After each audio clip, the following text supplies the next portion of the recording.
Today we'll be making a beautiful blacksmith's cottage. But before we get to that, we have some building to do.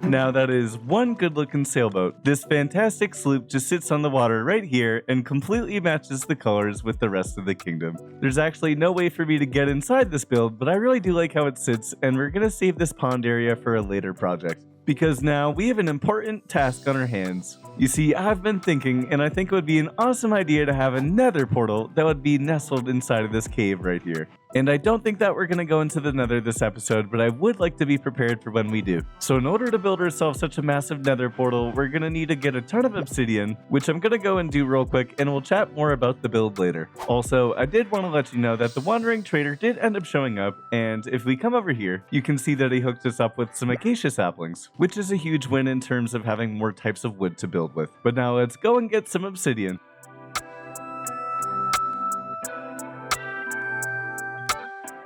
We've stumbled into a spawner right here. This is huge for the game plan. You see, our main ways of getting XP right now are by farming wheat for trades or by killing cows for XP. And to be honest, that's not really doing us any good. So we're gonna end up making an XP farm as soon as possible, maybe even in this episode.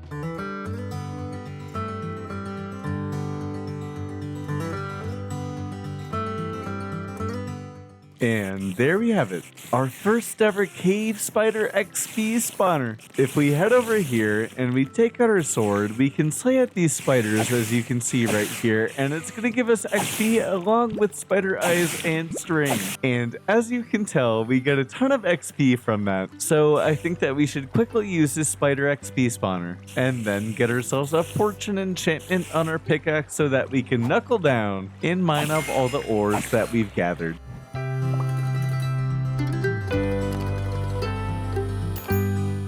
With 35 levels to our name, it is going to be fortune 2 or bust. You see, we've also been mining, and if we open this barrel right here, we have a ton of different ores, especially some iron ore, that we want to fortune down. So let's put some lapis in the enchanting table, and hopefully we can get lucky today. I think that we're going to take a risk right here and see if we can get fortune along with efficiency 4 on this pickaxe. Oh, just efficiency 4. Unfortunately, no luck, so we're gonna have to head back to the XP farm. Finally! As you can see in my hotbar right here, we have been doing a lot of enchanting in order to get this fortune pickaxe. And as you can see right here, it's only fortune 2, but it's now day 128, and I feel like I need to do some building. So let's quickly fortune up all the ores that we mined, and then we can get to work on the nether portal.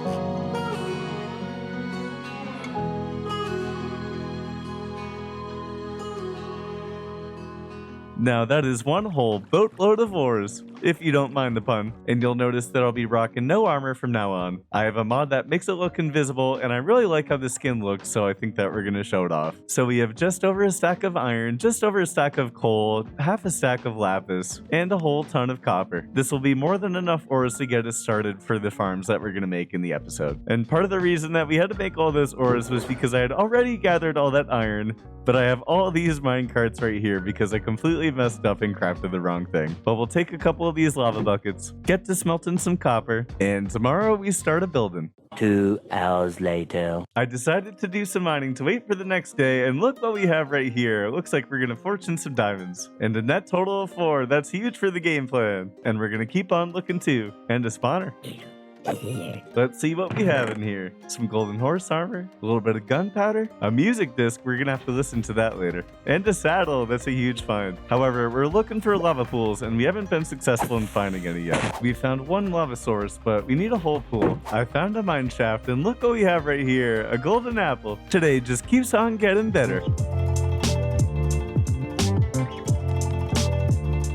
After hours and hours of getting sidetracked, it is finally time to do our nether portal. And although last episode we ended up talking about putting our windmill down in the cave over here, I think it would be super awesome to have it in this ginormous cave. And so if you head over in this direction, you'll see that I have a little bit of a safety railing ready for us. And if we head over past this lava pit, you'll see that I've already dug out the area where our portal is going to be. And man, this is going to be big. But we have 2 stacks of obsidian, so hopefully that should be enough. And we'll use the rest of these blocks over here to give some extra texture to the cave. And I really can't wait to see how this ends up turning out. So I say that let's take out this obsidian and get to work on building this cave.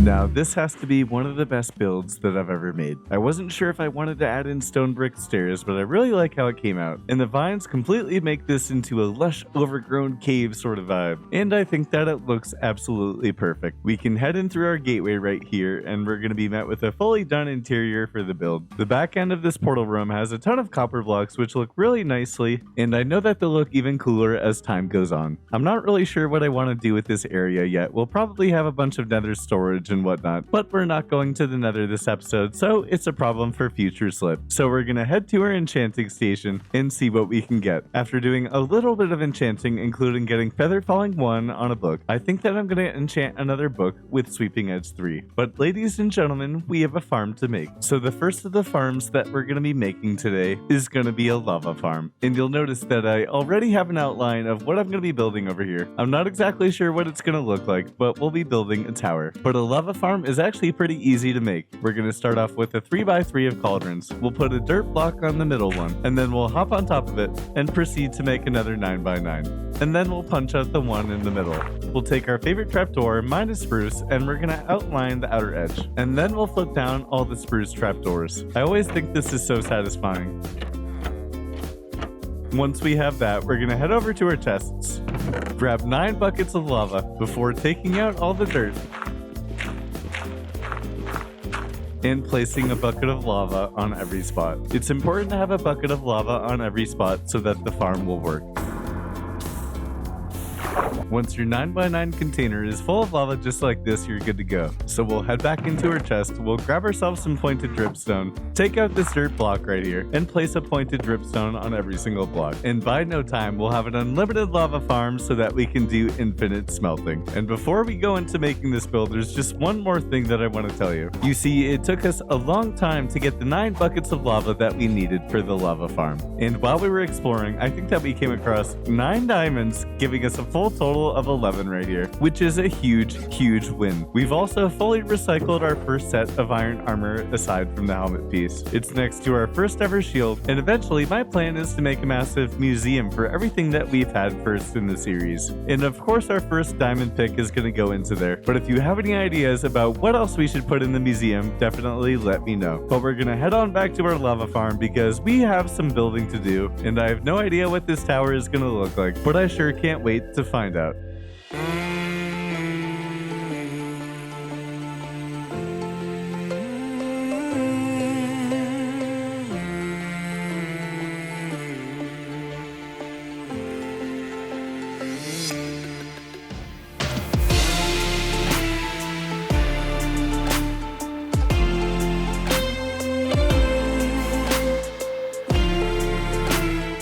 And our lava tower is complete. As we head up the hill, I think that this tower is perfectly nestled with the rest of the village, and I couldn't be happier with how it came out. I think that Minecraft would just get boring for me if I didn't try my best every once in a while to take whatever materials I had and make a beautiful build. And as you can see, this building does have an interior. We went with a dark theme with the deep slate and the smooth basalt on the floor, and I love how the lava illuminates the smithing table back here. We're still gonna have to put some books in the bookshelves, and these chests over here are just for decoration. But now, whenever we need to go smelting, I'll have this beautiful memory of the build that we've made. You'll also notice that I've done a ton of terraforming and path building in this area, and it extends throughout the entire kingdom all the way over to the mill, and then even over to our cherry blossom forest in the distance. We can head along our new path over here, which we'll make even prettier at a later time. And at the top of this hill right here, we have a little drop chute that goes down to our XP spawner. So I say let's put a trapdoor on top of it to make it a little bit more secret, and we can head on down. And we pop up right here with a little arrow going to the right, which tells me which direction to go.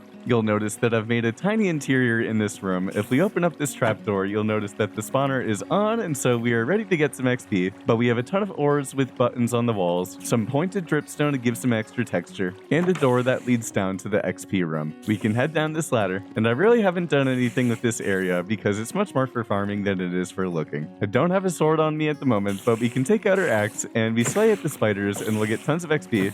And I've already been doing this a good amount, so if we open up these chests, you'll notice that I already have a ton of string. But I think that we're going to stay underground a little bit longer. We need a little bit more ores for our next farm. And so once we found the location of where we're going to put that farm, I'll check in with you and we'll talk more about what I'm going to make.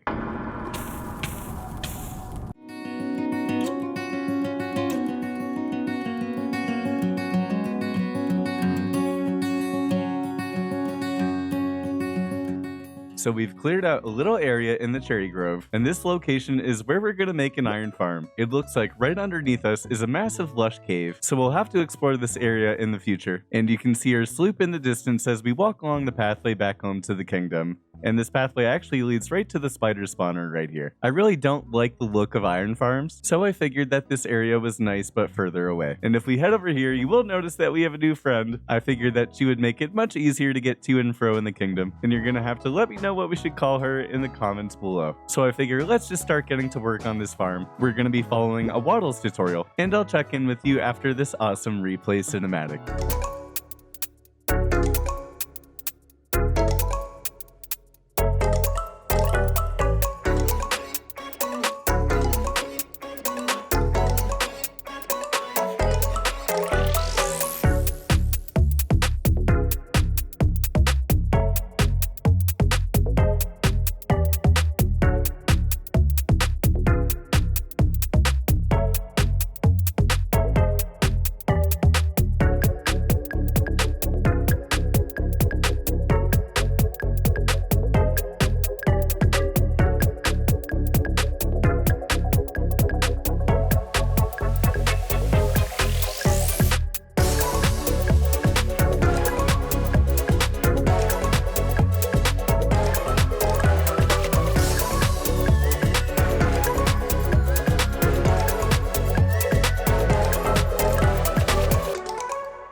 When I say that I have a love-hate relationship with iron farms, I mean it. As you can see, the iron farm is complete, but if we zoom in, you'll notice that there's no zombie. And I've put a zombie in that iron farm on 2 separate occasions now. You see, both of the zombies ended up burning in the sun, which is frustrating because I name tagged the second one. And if we do come in here, you'll notice that we already have plenty of iron. So we are going to move on to build our blacksmith's cabin. And at a later point in time, I'm going to have to come back and figure out why these zombies keep burning. But besides our iron farm, we actually do have a little bit of an AFK chamber. We can see it right over here, and it's kind of quaint looking. We can press the button to go inside, and eventually, when everything's working, I can just stand here and hoard a whole stack of iron. And I did want to mention, I am playing this on Christmas Day, and we have all the Christmas present gifts right here. And I've already cleared everything out, but I really do love the vibe. A happy holidays to everyone, no matter what you celebrate. But we're gonna go and get some materials, find a spot where we want to build, and when everything's ready to go, we'll check in before building our blacksmith. So I say let's get back to work.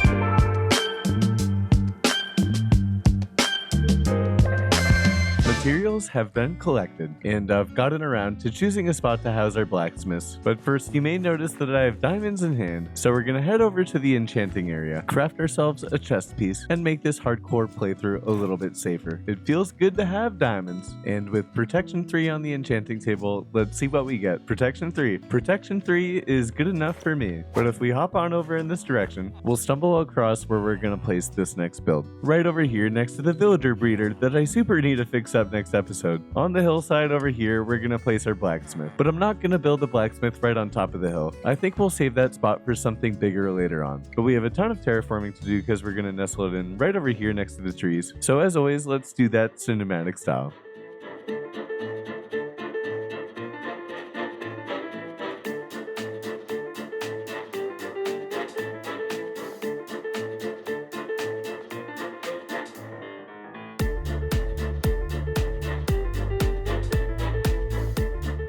And as the sun sets in the distance, I would say that I'm pretty proud of myself. I think that for the most part, this area that I caved out does look natural and well suited to the environment. But now after plenty of work, we have tons of materials in hand, and it is time to finally start building that blacksmith. Make the cinematic good, editor slip.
Now that is one cool looking blacksmith. Standing here, you'll notice that we have a wonderful view of the kingdom. And if you have any ideas about what to do with this villager breeder box down here, I would love to know what to do with them. And I did almost forget to mention, this build is heavily inspired by Neat Crafts. He has a tutorial for a medieval building that looks very similar to this, and I took a lot of the architectural design tips that he had and decided to go with my own color palette. But now that we have a build completed, it's time to fit this blacksmith in with its environment. I think that I'm going to make some sort of stone brick path that winds around this way and ends at the stairs leading up to the blacksmith. We'll also have some farms throughout the area and smoothen out this cliffside leading down to the path. Decorating and adding accents to a build is probably my favorite part about playing Minecraft, and this area sure has plenty of potential, so I say let's get to work and start decorating.